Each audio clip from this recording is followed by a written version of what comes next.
कर्नाटक की मुस्लिम लड़कियों के लिए बड़ी खुशखबरी।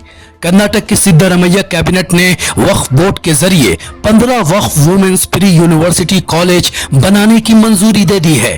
कर्नाटक के वजीर बराए अक़लियती उमूर वक्फ हाउसिंग ज़मीर अहमद खान को एक और बड़ी कामयाबी हासिल हुई है। आज कलबुर्गी में एक स्पेशल कैबिनेट मुनक़िद हुई थी, जिसमें मुस्लिम लड़कियों को तालीम से आरास्ता करने के लिए यह फैसला लिया गया है।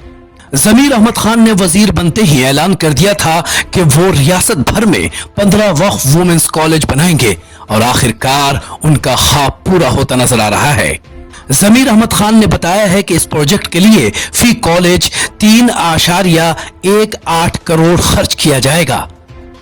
15 कॉलेज की तामीर के लिए टोटल 47.76 करोड़ की लागत आएगी। ये 15 वक्फ वुमेन्स कॉलेज अलग अलग अजला में बनाए जाएंगे। बेंगलुरु, बालाकोट, चित्रदुर्गा, बीदर, बेल्लारी, कोप्पल, मैसूर, चिकबालापुर, विजयनगर, कलबुर्गी, यूडीपीआई विजयपुर, कोलार, दावणगेरे, धारवाड़ में बनाए जाएंगे।